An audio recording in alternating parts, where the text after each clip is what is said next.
Greetings and good afternoon. It's Cheryl Phoenix here from the Black Child Agenda. Just a quick update because I believe that the last time I did a video was some time ago. We're really just trying to give you some direction as to what's been going on. So first of all, thank you for staying in touch and thank you for subscribing to our YouTube channel. If you haven't subscribed, then you should do so. I've chosen to sit outside in the garden because it is a lovely September day and I want the rays of sunshine on my clothes and on my face. So, the Black Child Agenda, let us not digress. Where are we now from since the last time? I think the last video I did was about 2014 or maybe 15, and as you can tell, you know, things have moved momentously. I am every day, I've literally just come back from a school today, and parents are becoming more astute and more aware of like the discrimination that is being faced by their children in school.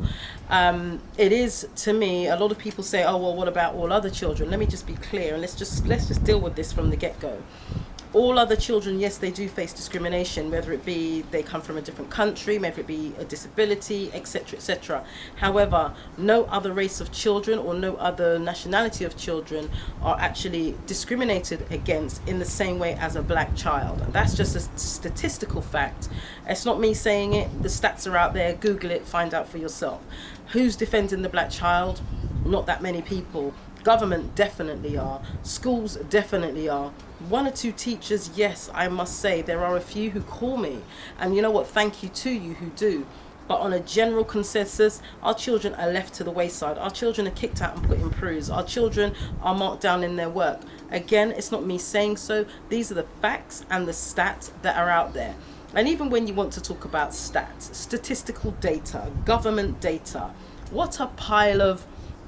Because the fact of the matter is that if you go by what the government says is the data with regards to the black child getting excluded, they're not taking into account the fact that children who have been moved out of the school system but are still on roll at the school, who are not allowed to attend school. I just had a call not even 20 minutes ago about exactly that, where they've been moved out of the school system, they're still on roll at the school, so to the school it doesn't appear to be an exclusion. You're forgetting the children who are highly intelligent, again, are not allowed to attend the school system but have been put forward for GCSE results for that school so that the school gets additional funding. Since the last time I actually done a video with you, we've had the academization of our school system. Now that's saying something because that has been a while. And I knew this was coming in. I remember in one of my last videos I said all the schools will be academies. They are going to be private businesses. Did anybody listen? Not really. Has it happened? Absolutely. Have things got worse? Absolutely, most definitely. My phones at that time, I think 2013, 14, maybe 15, were ringing, you know, here and there every other day. Then that had a huge increase in 2016, 17 to about 10 to 15 calls a day. We're kind of balancing out now. I average about maybe 6 to 10 calls a day. I'm in hearings every single day, sometimes 5 in a day. Some hearings will last from maybe 9 in the morning right up until 6 in the evening. Some hearings maybe an hour and a half. It all varies. However, the key issue that I'm finding right now is the involvement of social services, is the lies being told on parents by social workers, is the push for social workers to take a lot of children and put them in care. Because remember, a lot of children that go through the social services system into the care system, they're worth something. They're worth a minimum of £10,000. So there's a big push by central government, by a lot of these agencies, to make sure our children are pushed into these systems. Parents who are loving, caring, and most of, if not all of the parents that I've come across, because if you are a parent who is rude, who is abusive or anything else, I won't represent you. I can't. It just goes against everything that I stand for. I can't and I won't, and I don't care what you've got to say about me. That's your business. It is what it is. But all the parents that I've come into contact who maybe a child slipped and fallen over, or a child, a small child as well, has said something which it's not even true. It's turned out not to be true because all the cases have turned out not to be true. Or where social workers have blatantly, I've been in a meeting myself where a social worker has blatantly lied about a parent and written a report to say such and actually brought it to court and won their case. Now, we know that the court system, the secret court system, with regards to family law, is a huge problem. I know of journalists and reporters who have written articles about that and been fined quite heavily by courts. It's a secret system. It's almost, I don't even want to say. Anyway, let me keep to the matter at hand. So the Black Child Agenda is still working. We're still working strong. We're dealing with not just exclusions anymore. We've gone from dealing with a few solicitors to dealing with quite a number of solicitors. And they're not only dealing with education law. No, we're dealing with immigration, housing, employment, family. That's where the social services come in again. I think our family solicitors could vouch for me here. I think they're actually the busiest out of all the solicitors that give their time to the Black Child Agenda and work with us. Where else are we dealing with? Crime, another area, the schools to prison pipeline. And for those of you that don't understand what the schools to prison pipeline is, I'll give you a quick breakdown in a nutshell, just so it makes sense to you and you actually know what it is, but let me point that out to you. So these are the areas of law that unfortunately we're now having to deal with, because it's not just a case of mum going to school every day. So if mum is going to school every day, eventually she's going to lose her job. If mum loses her job, she's not paying her mortgage or her rent. That means she's going to lose her home. If she loses her home, then they'll probably send her somewhere up north or wherever it may be, because we are London based. And that's where, you know, the knock-on effect is not only just to the child but to the whole household. You have children going through puberty who may want to shrug their shoulders, kiss their teeth. Okay, we know that they shouldn't be doing that, but does that warrant a permanent exclusion? We have children that we know that are being bullied every single day. The schools ignore it. However, if that child now retaliates, all of a sudden everything they've done is magnified. Ooh, it's getting warm out here. So what's that about? So this is discriminatory. We have overt, covert and direct discrimination going on in schools for things like your hair. Why is your daughter, who has natural hair, who goes to school, been told her hair is a distraction, she must either straighten it or put it away? Says who? Why is your son with dreadlocks? Yes, and a big, huge thank you to Carolyn Osborne, the education solicitor who took on the case with the same high profile case that all of you would have heard about in the media, in the press, who took on that case for a year and won that case with regards to our a young prince who was in Fulham Boys School, who was discriminated against directly because of his hair. In their policy, which changed after he had started the school, it was said that they do not allow cult-like hairstyles. So anyway, regardless of whatever took place, what won was the legal challenge, the battle that she took on, and she did win. And you know, round of applause to her. And she's a sister, and she has locks as well. So it was even more passionate to make sure that she did win. So these are just a few of the instances. We have social services on our backs right now, and that's going to get worse. The academization of schools has made everything worse. A lot of you schools seem to think you can do what you like. A lot of you schools think that you can directly discriminate against black children and no one is going to say or do anything. You guarantee and rely on the fact that parents may not know how the law works. And interestingly, quite a lot of teachers don't actually know how the law works. So I've made sure it is my business to know how it works, which is why I will represent any parent that calls me to come to their school and make sure you are following the law. Not trying to fill in little things here and there along the way and pretend that you are, because if we need to go to panel, if we need to go to review or anything else, trust me, you won't win, because the discrimination is real. The schools to prison pipeline is also real. Now, I mentioned the schools to prison pipeline again. Let me give you parents a quick breakdown of exactly what this looks like in a quick synopsis, because it will take too long, but in layman's terms I'm going to show you. So your son or daughter attends school.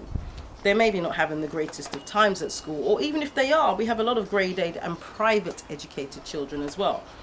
And your child is discriminated against, maybe for their hair, maybe because of their dark skin. They're in a lesson that they're not really interested, namely English, a lot of the time religious studies, where the only narrative that is given is that they were nothing but a slave, that they're black, that they've contributed nothing to the world, nothing to society. Now, those of us educated within our communities know that's not true. Mathematics, science, technology, building, washing your skin, something as basic as that, cooking and cleaning, something as basic as that has come from where? The black child, your ancestral lineage.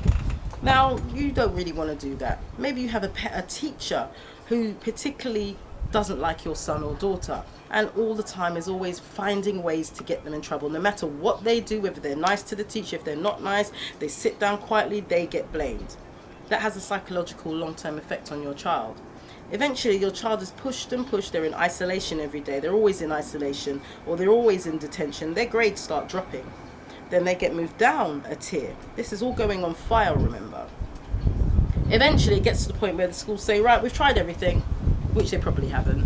Your son needs to go to a PRU, a unit, a pupil referral unit, a centre, many parents call it. I call it the sin bin of society, where they dump our children, leave them, and get a lot of money to do very little.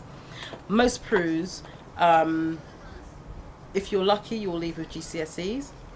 Most of the time, the GCSEs you leave with are probably no use to man, woman, beast or child, because they will be in a subject that your child may not be interested in, and the easiest. A lot of the time, I'm not saying all, a lot of the time your child will probably be lucky if they leave with a C grade, because they would only put them in for foundation papers, despite your child being a level 7 or 6. I know they've numbered it now, but it shows my age. However, if your child does attend a PRU, that PRU is supposed to make sure your child's academic needs are assessed based on their age, on their aptitude, and on their ability. If your child does have to go to a PRU or ends up in a PRU, they shouldn't be there for long.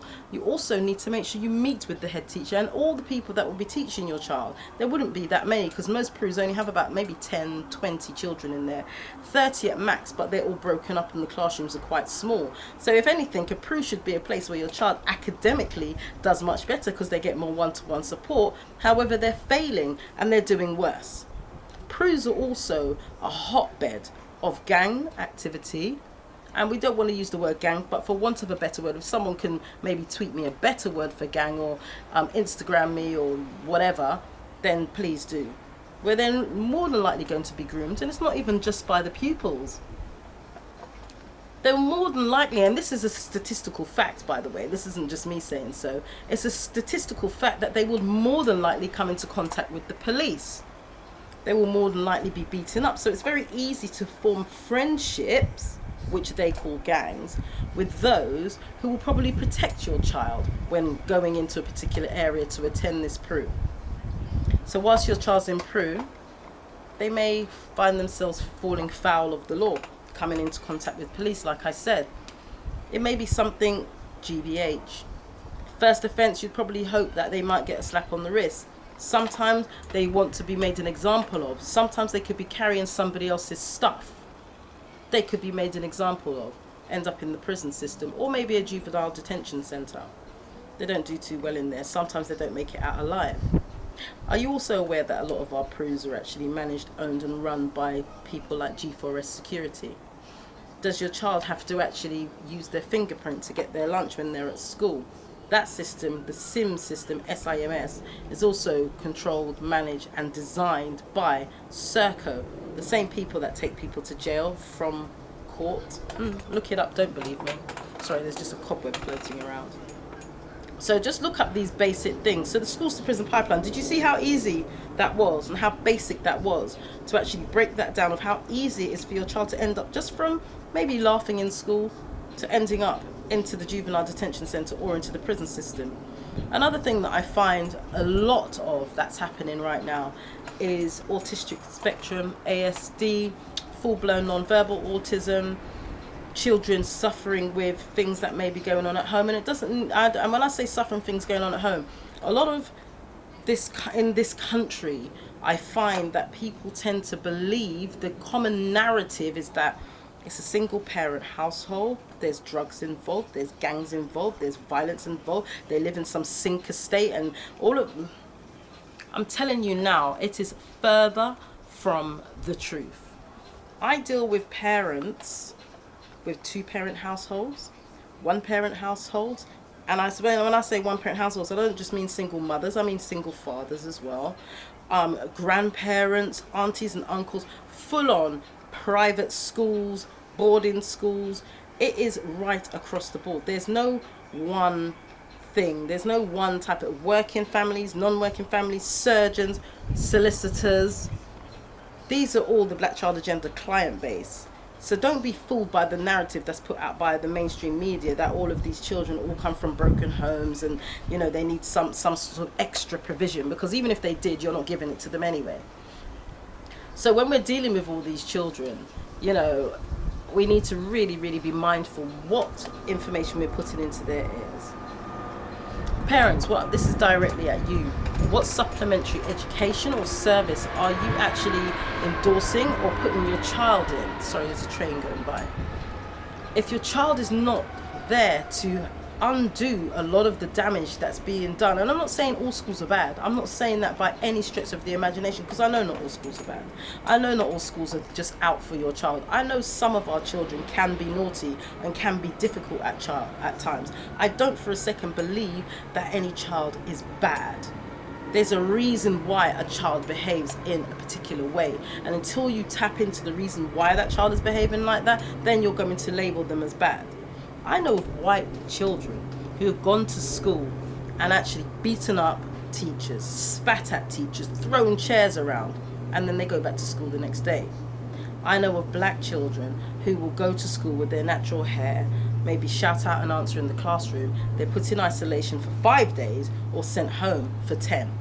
Can you tell me where the fairness is in that? If you're telling me that this system is not discriminatory, if this system is not biased and it's not racist, because that's what it is, because the only reason why you've treated me like that is based on the color of my skin, then that is racism. Whether you want to sugarcoat it or like it or not, it is what it is. And I said what I said. Children with ASD, autism, or any other learning need are slipping through the net. Parents, don't wait for the school to get your child assessed. I'm going to say it again. Do not wait for the school to get your child assessed. You know as a parent if your child is acting slightly different, their needs may be different, they respond different to loud noises, large environments. You know, we know as parents. If you're finding that your child is not coping, maybe a recent bereavement, it could be anything. If your child is not coping in the school environment, you have two options. Well, you have many options, but one of them is home educate them. Take back control of your child's education and their nurturing. Have them assessed. There's nothing wrong and there's no shame in having them assessed, and because their needs are different. A lot of people seem to think that because you're autistic, that means that you're written off. Do you know that autistic children, and it's like, I can't stand that term. I wish there was another word. We need to come up with another word for that. Different learning, left brain thinkers, whatever it is. But do you know that those children tend to be academically the brightest, most intelligent young people that you'll ever come into contact with? You talk to them about mathematics, grammar, English, spoken word, whatever it is, they will make sure that they check you and your vocabulary. They'll check me a time or two. So get them assessed, get them the right support. Most schools are entitled, whilst you're doing the ASD assessment, for example, or whatever assessment, whilst you're doing an assessment, if your child does have needs, the school then has the right to apply for up to £6,000 in funding to support your child whilst the assessment's actually taking place. So when schools say they have no budget, which is the term that they like to use, whether they have a budget or not, you find the budget, because my child is in your care. It's your legal responsibility to make sure that my child's needs are met, unless you can find my child another school that can actually meet his or her needs. But whilst that assessment is taking place, and it can take up to 3 months, it's not a straightforward process. It can take up to 3 months. In the interim, while you're waiting for that to happen, there is a pot of funding in every local authority of up to £6,000 that the school can apply for to support your child, whether that's with bereavement counselling, whether that's with additional one-to-one support and mentoring. When I say mentoring, I don't mean just getting Jiminy Big Bollocks who's waiting to retire to come and mentor your young black 12-year-old. There's nothing there. They cannot mentor your child, and a lot of schools will write that down and say, oh yes, we got a mentor, Charles from wherever. No, do not accept that. You didn't get a mentor. You got a teacher that had nothing to do during the day to come and sit down with my child, who has no understanding of my child's race, of their culture, of what they're going through, because a lot of our stuff is culturally specific. It is culturally specific, and schools, just so you know, there are a great deal of culturally specific people that look like me, who are out there who will work with our children and get the best out of them. We have one main organisation who I always speak of, and that's called the 100 Black Men of London. Unapologetic in their name, just like I'm unapologetic in ours.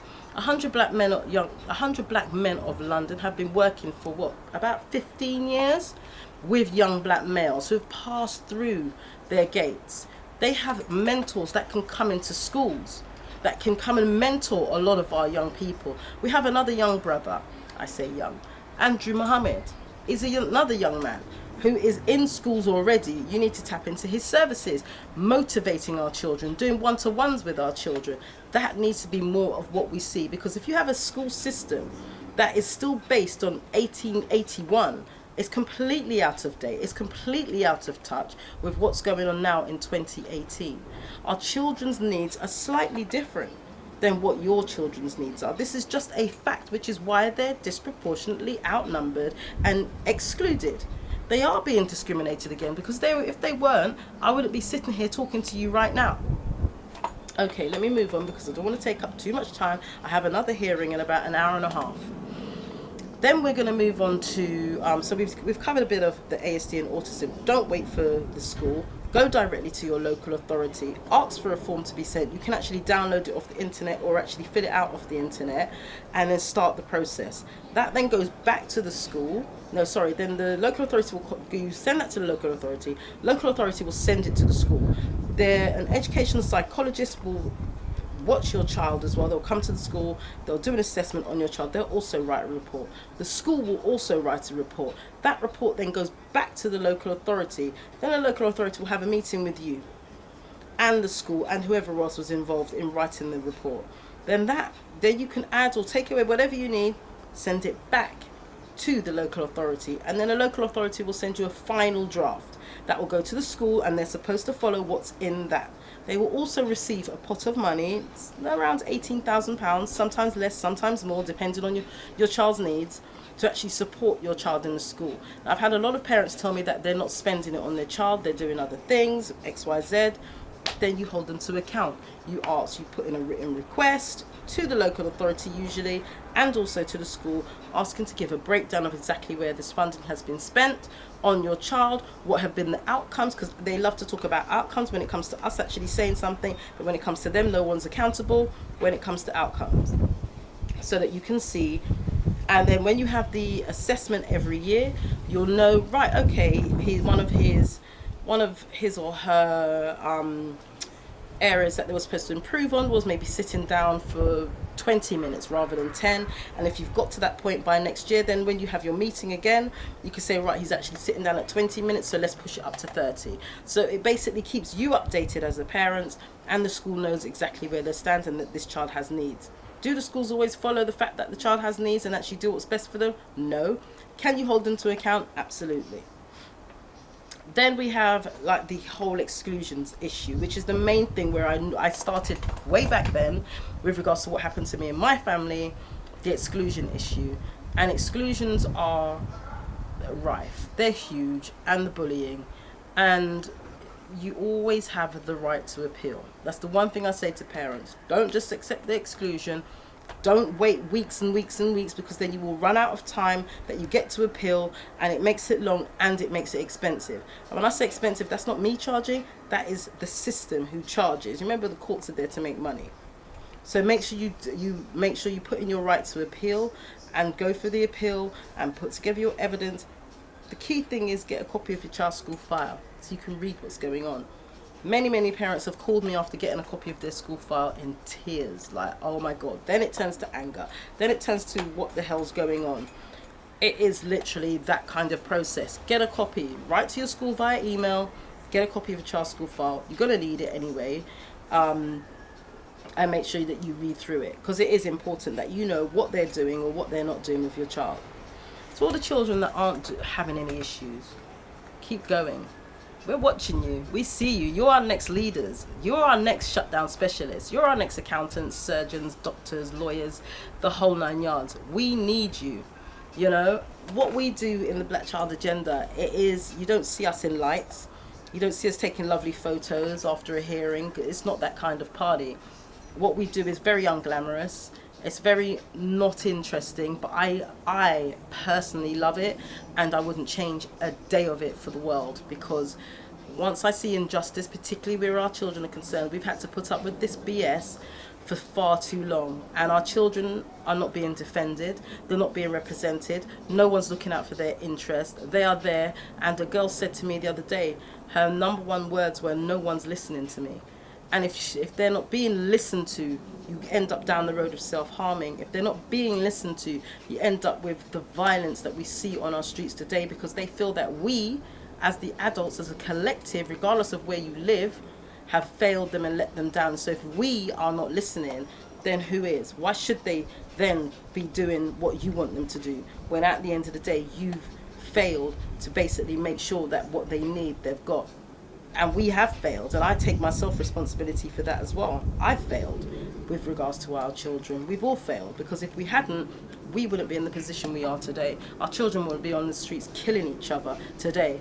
How do you get from being that sweet boy at school to carrying around a knife and taking somebody's life because they looked at you they're in the wrong postcode? It doesn't make any sense to me. It doesn't make a lot of sense to a lot of children. And a lot of these children that are victims of this disgusting violence have nothing to do with gangs, gang activity, drugs, don't live in sink estates, don't have an issue. But yet they're falling victim. Why? Because some fool has told a younger person to go and take their life just so they can be accepted. Why? Another point, I was going to wrap up, but there's one point that has just sprung to mind that I have to cover. And I've said it many times on my posters. You guys may see me at 5 a.m. online. And that is churches, mosques. And when I say mosques, I mean black mosques. Where are you? What's happened? I don't understand. I remember back in the day, and it's like, it sounds all nostalgic, but I'm just going to say it anyway, when churches used to be the pillar of the community. And you don't have to be religious to hear what I'm saying or understand what I'm saying. I'm not religious at all by any stretch of my imagination. However, you have buildings sitting empty most days of the week. We're saying that there's no youth clubs. We're saying that there's no black schools. We don't need to have a building that houses 10,000 children to have a black school. We can have black schools that hold 10 children, 20 children, 30 children. And your church hall would be the prime place to have that. Why are you guys not speaking up? Why are you not speaking out? You guys collecting tithes, there's no problem when you're collecting tithes every week. And I may sound disrespectful, but to be honest with you, I actually don't care. Because the fact of the matter is, every single parent that has to come to you to bury their child, doesn't that make you think that, hold on a minute, I as the senior pastor, I as the congregation should be doing more? And I don't mean just doing more with the children that attend your church, who may have found Jesus or whatever it is in their life. No. I'm talking about the children that are out there. I'm talking about the youth groups and organisations that don't have £95 an hour to pay some building that's going into the pockets of the same people and system that we're fighting against. When you have a building sitting there empty, even if these people charge a nominal fee, why are your doors closed? Even if I'm not part of your congregation, why are your doors closed? It's not about me, whether you like me, whether you don't like me. I couldn't really give two hoots. What's going on with our children? You're seeing these parents come to you in absolute pieces, having to bury their babies. That's destroyed a whole family. That's destroyed. They'll never have children. That parent will never have grandchildren. That child will never be what they were destined to be, because they're dead. But you as the church, collecting our tithes, your doors are closed. Why are your doors closed? Why is it that even for me as the Black Child Agenda, having to go out there and find buildings to host an event to educate our parents and our young people to make sure they don't fall into the traps of the system, why is it that no churches have ever come forward? No, that's a lie.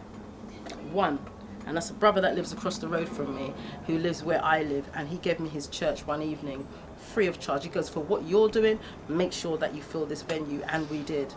But nowhere else. I've had churches try to charge me £9,000, £20,000, £150 an hour. It's not, but this isn't a business that we're running here. We're in the business of saving lives. You're in the business of collecting tithes. Did you hear how that rhymed? So yes, I'm going to say something about the churches, and if there's any other black mosques. I can't even include Nation of Islam. Nation of Islam are the only place and people who give their mosque to anybody. They don't care about your religious denomination.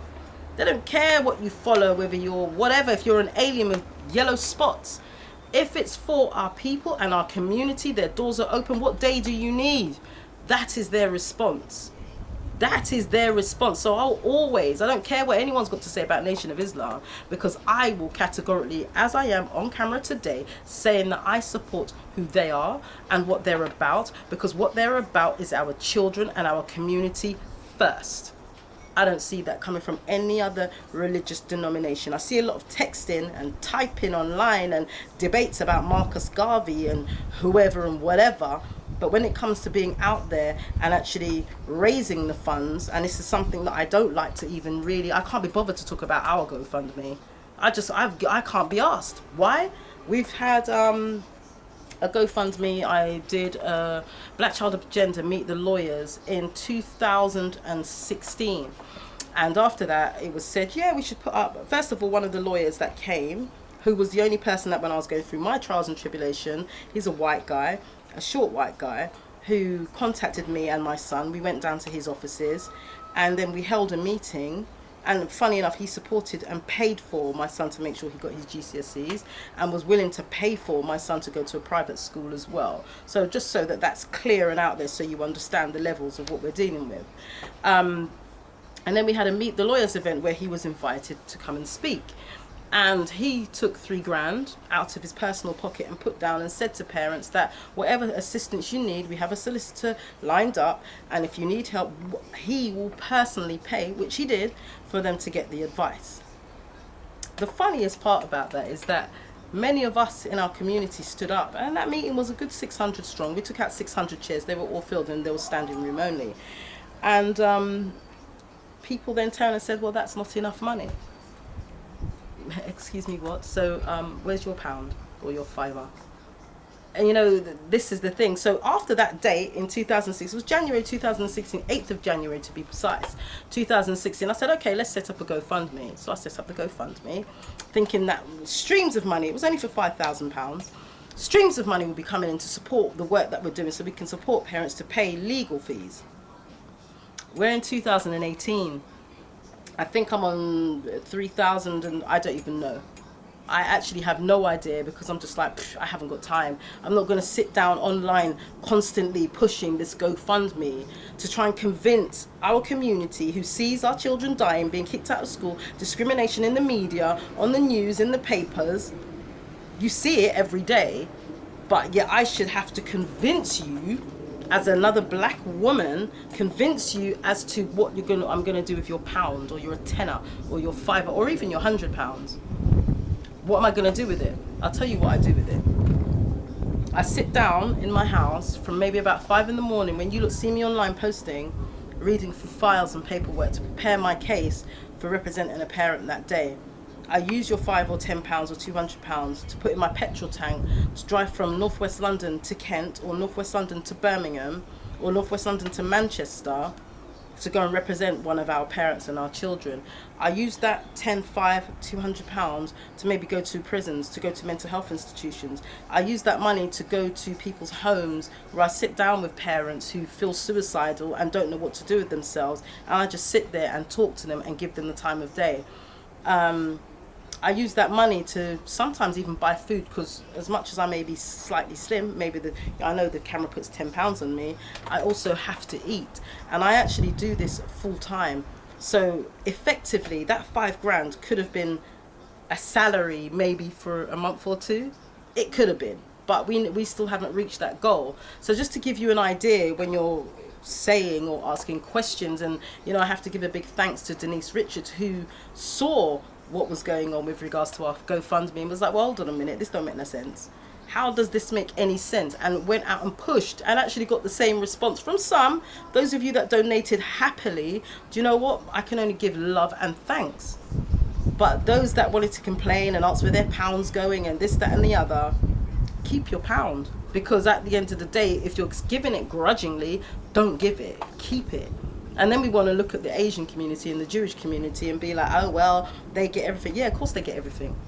Of course they get everything. Why shouldn't they? They bloody work for it. Why shouldn't they? They make sure they stand for parliament. Why shouldn't they? They make sure they get the best jobs in their housing and in the local authority. And they make sure they look after each other. Once we get a position of power, what do we do? What do we do? We just want to scorn each other and be grudgeful and bad mind. So of course we're not in positions.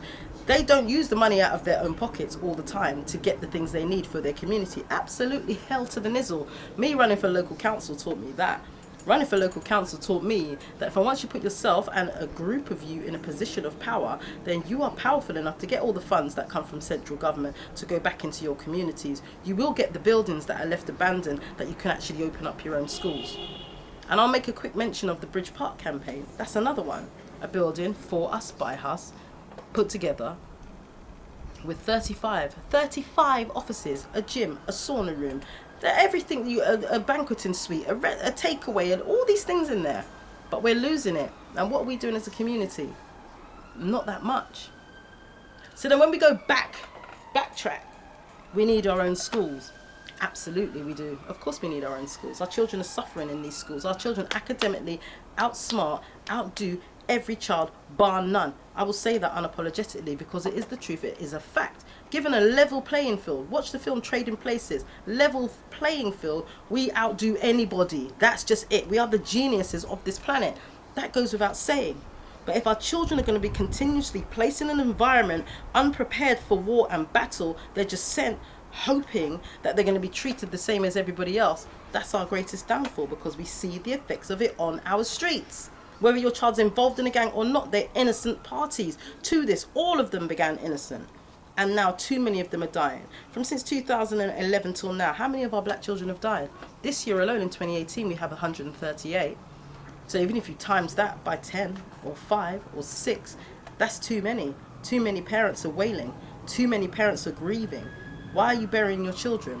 Why are we not doing more? I'm done. That's me.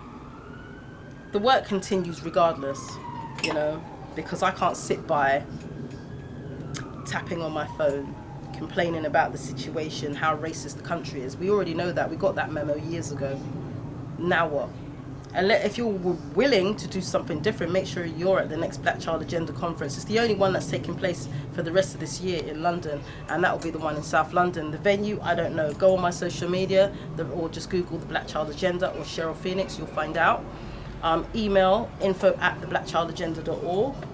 Then after that, we're going up north. We're going to be in Derby. We're going to be in Leeds. And that will be covering Nottingham. Oh, gosh, I can't remember all the places. But just go online. You'll find us. That's kind of all I have to say. That's my update. I know it's been a long time. I know a lot of you have been asking for a video. Am I happy? Not really. I'm happy within myself. I'm happy I have healthy children. I'm happy I'm healthy myself. I'm one person. We will be expanding. Those of you that keep saying you want to get involved, you have to be able to do this. You can't do it part-time. It's not a maybe one day a week thing. It is literally full on all the time. My phone doesn't stop, and I am going to get to a place where I start diverting calls, and we are going to be doing training on all the legal aspects of, again, the basics. Family, immigration, education, you know, all the lawyers that we have. We're going to have a full day's intense training session to cover as much about those subjects as possible, so you're forewarned and forearmed when you're actually going into battle. Don't let these schools make you believe that you're not allowed to go in and bring a representative with you. You can bring whoever you like. You can bring your granny. She don't even need to speak a word of English. You can bring her. Bring someone. I always say bring a young male, a black male, sorry. Even if you drag them off the streets. Don't sign anything unless you look over it. Send it to somebody else who you know, who can look over it for you. Don't sign a damn thing. I think just today I had where they're telling mum she's going to sign up for her child to be on a PSP. That was shut down immediately. So just be more aware. Contact us, email us, let us know what's going on. And yeah, I'm done. Thank you very much. Cheryl Phoenix, peace and out.